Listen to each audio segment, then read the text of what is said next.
السلام علیکم ورحمۃ اللہ وبرکاتہ حمدا کثیرا طیبا مبارکا فی اللہم صلی وسلم علی نبینا محمد اعوذ باللہ من الشیطان الرجیم بسم اللہ الرحمن الرحیم انما المؤمنون، بے شک مومن تو صرف الذین وہ لوگ ہیں جو آمنو ایمان لائے، باللہ اللہ تعالیٰ پر، ورسولہ اور اس کے رسول پر، وَإِذَا اور جب کانوا وہ ہوتے ہیں معہ اس رسول کے ساتھ، علی امر کسی کام پر، جامع وہ کام کے جو جمع کرنے والا ہے، لم یذہبوا تو نہیں وہ جاتے، حتی یہاں تک کہ یستأذنوہ وہ اجازت طلب کر لیتے ہیں اللہ کے رسول سے، ان الذین بے شک وہ لوگ جو یستأذنونک اجازت طلب کرتے ہیں آپ سے، اولئک الذین یہی تو وہ لوگ ہیں جو یؤمنون وہ ایمان رکھتے ہیں، باللہ اللہ تعالیٰ پر، ورسولہ اور اس کے رسول پر، فَإِذَا پس جب استأذنوک وہ آپ سے اجازت طلب کریں، لبعض شانہم اپنے کسی کام کے لیے، فأذن تو آپ اجازت دے دیجئے، لمن جسے شئت آپ چاہیں، منہم ان میں سے، واستغفر اور آپ بخشش طلب کیجئے، لہم ان کے لیے، اللہ تعالیٰ سے،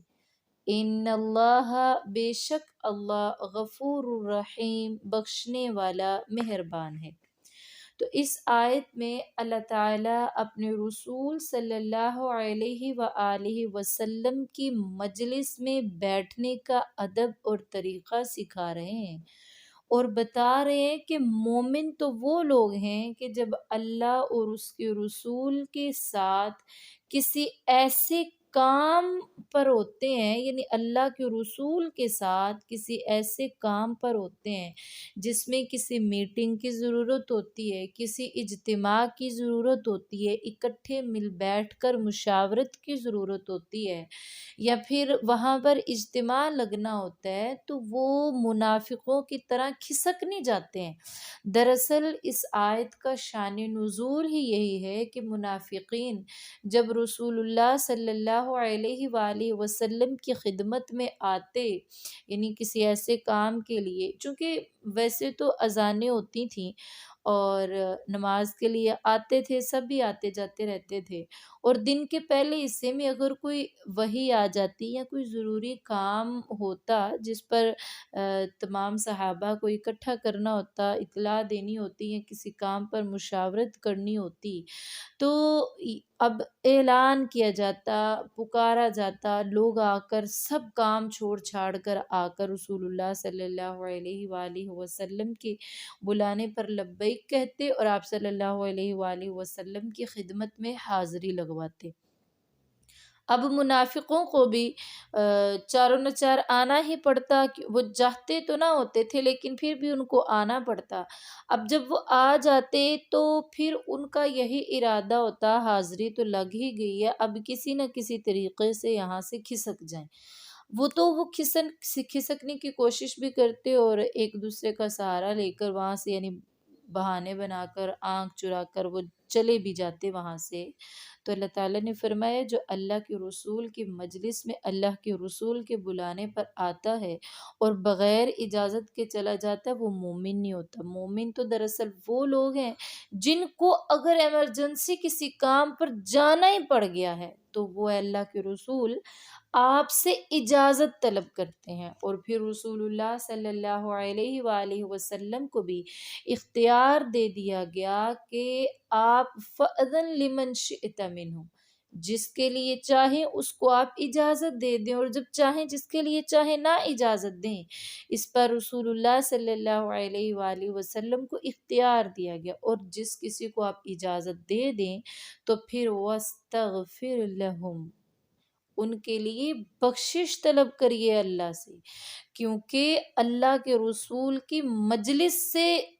بڑھ کر انہوں نے دنیا کو جانا، یعنی دین پر انہوں نے دنیا کو ترجیح دی، تو صرف اس وجہ سے ان کے لیے اللہ تعالیٰ سے مغفرت طلب کریں۔ بے شک اللہ بخشنے والا مہربان ہے، ایسے مومنوں کو اللہ تعالیٰ بخش دے گا۔ لا تجعلوا، نہ تم سب بناؤ، دعاء الرسول، رسول کے بلانے کو، بینکم آپس میں، کا دعاء بعضکم، مانند بلانے کے، بعضکم تمہارے بعض کے، بعضاً بعض کو۔ قد تحقیق، یعلم اللہ الذین، جانتا ہے اللہ ان لوگوں کو جو، یتسللون، کھسک جاتے ہیں، منکم تم میں سے، لواذا، چپکے سے، فلیحذر الذین، تو چاہیے کہ ڈریں وہ لوگ، یخالفون، جو مخالفت کرتے ہیں، عن امرہ، اللہ کے رسول کے حکم کی، ان، اس بات سے کہ تصیبہم، پہنچے انہیں، فتنتن، کوئی آزمائش دنیا میں، او یا یصیبہم، پہنچے انہیں، عذاب، عذاب، علیم، دردناک، آخرت میں۔ یعنی اللہ تعالیٰ ادب سکھا رہے ہیں اور بتلا رہے ہیں کہ اللہ کے رسول کے بلاوے کو آپس کے بلاوے جیسا نہ سمجھو، ایسا نہ سمجھو جیسے جس میں سے تمہیں آپس میں کسی ایک دوسرے کو بلایا، اس طرح کا بلانا نہ سمجھو، بلکہ وہ تو ایک عظیم ہستی ہیں اور ان کا بلانا بھی عظیم ہی سمجھو۔ اس کا ایک معنی تو یہ ہو گیا، دوسرا معنی یہ بھی ہے کہ جب اللہ کے رسول کو بلاؤ تو ایسے نہ بلاؤ جس طرح تم آپس میں ایک دوسرے کو بلاتے ہو۔ اور پھر ویسے بھی آیا تھا نا سورہ حجرات میں بھی اللہ تبارک و تعالیٰ نے فرمایا ہے کہ وہ آپ کو حجروں سے باہر پکارتے ہیں، ان کا اس طرح پکارنا اچھا نہیں ہے، یعنی رسول اللہ صلی اللہ علیہ وآلہ وسلم سے ہم کلام ہوتے ہوئے یہ نہ سمجھو کہ جس طرح آپس میں ایک دوسرے سے باتیں کرتے ہو۔ رسول اللہ صلی اللہ علیہ وآلہ وسلم کو اکثر لوگ آپ صلی اللہ علیہ وسلم کی کنیت سے یا آپ صلی اللہ علیہ وآلہ وسلم کے نام سے پکار لیا کرتے تھے، تو اللہ تعالیٰ نے فرمایا کہ ایسے نہیں بلاؤ جس طرح آپس میں ایک دوسرے کو بلاتے ہو، بلکہ عزت کے ساتھ، تمیز کے ساتھ اور ادب کے ساتھ بلاؤ۔ پھر اللہ نے فرمایا قد یعلم اللہ الذین یتسللون منکم لواذا، یہ جو لوگ اللہ کے رسول کی مجلس سے چپکے سے کھسک جاتے ہیں نا، اللہ ان کو جانتا ہے، ان کے ایمان کو بھی جانتا ہے، وہ منافق ہیں اور یہاں پر بھی منافقت ہی کر جاتے ہیں۔ اللہ تعالیٰ نے فرمایا ایسے ہی لوگوں کو فَلْيَحْذَرِ الَّذِينَ يُخَالِفُونَ عَنْ أَمْرِهِ، ایسے ہی لوگوں کو اللہ کے رسول کے حکم کی مخالفت کرنے سے ڈر جانا چاہیے، کیونکہ اگر وہ ایسا کریں گے تو ان تصیبہم فتنۃ، ان کو یا تو دنیا میں کوئی بڑی آزمائش گھیر لے گی، او یا یصیبہم عذاب علیم، اس کے عوض ان کو آخرت میں دردناک عذاب ملے گا، اور ایسا بھی ہو سکتا ہے دنیا اور آخرت دونوں میں ملے۔ اور منافق کے بارے میں تو حدیث میں آتا ہے نا، اللہ کے رسول صلی اللہ علیہ وآلہ وسلم نے فرمایا ہے کہ منافق کو جہنم کا سب سے نچلا طبقہ دیا جائے گا، اس کی منافقت اور دوگلا پن کی وجہ سے۔ الا، خبردار، ان، بے شک، للہ، اللہ تعالیٰ ہی کے لیے ہے، ما، جو کچھ، فی السماوات، آسمانوں میں ہے، والارض، اور زمین میں ہے، قد تحقیق، یعلم، وہ جانتا ہے، ما، جو کچھ، انتم، علیہ، کہ جس پر بھی ہو تم، و یوم، اور جس دن، یرجعون، وہ منافق لوٹائے جائیں گے، الیہ، اس کی طرف، فینبئہم، تو وہ خبر دے گا انہیں، بما، اس کی جو عملو، انہوں نے عمل کیے، واللہ، اور اللہ، بکل شیء، ہر چیز کو، علیم، خوب جاننے والا ہے۔ یعنی اللہ تعالیٰ فرما رہے ہیں کہ تم سب اس بات سے خبردار رہو، آگاہ رہو کہ جو کچھ آسمان اور زمین میں ہے نا، سب کچھ یہ آسمان و زمین اور ان میں موجود ہر چیز صرف اور صرف اللہ تعالیٰ ہی کے لیے ہے اور اللہ ہی کے حکم کی فرما بردار ہے، اللہ تعالیٰ ہی کی تسبیح و تمحید کرتی ہے ہر چیز۔ اور پھر اللہ تعالیٰ نے فرمایا قد یعلم، تحقیق وہ اللہ جانتا ہے، جس حال پر بھی تم ہو، یعنی تمہاری ایمانی کیفیت کیا ہے اور تمہارے دل کی حالت کیا ہے، اس سب کو اللہ تعالیٰ تم سے بھی زیادہ اچھا جانتا ہے۔ اور پھر فرمایا کہ وَيَوْمَ يُرْجَعُونَ إِلَيْهِ،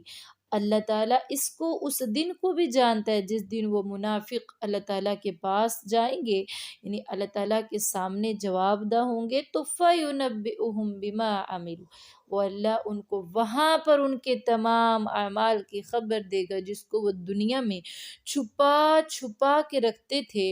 اور اس بات سے تھک ہی گئے ہوئے تھے کہ ہر کام ہر بات، ظاہر سی بات ہے دوگلا پالیسی کرنے والے انسان کو جو اس کے دل کی بات ہوتی ہے وہ چھپانا پڑتی ہے اگلے بندے کو راضی کرنے کے لیے اور اگلے کا اعتماد حاصل کرنے کے لیے اسے منافق بننا پڑتا ہے۔ تو یہ سب باتیں جو دنیا میں وہ چھپاتے رہے، قیامت والے دن اللہ تعالیٰ ان کو ان کی ان باتوں کی اور ان کے اعمال کی اللہ تعالیٰ خبر دیں گے، کیونکہ واللہ بکل شیء علیم، اللہ تعالیٰ تو ہر چیز کو جاننے والے ہیں۔ تو الحمدللہ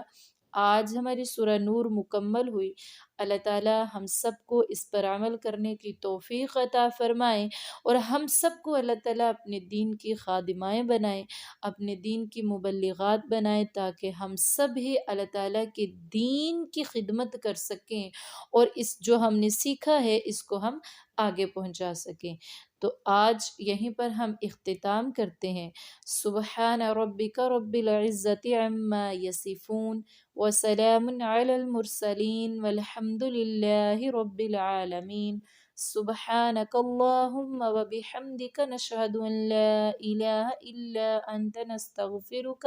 ونتوب إليك۔ السلام علیکم ورحمۃ اللہ وبرکاتہ۔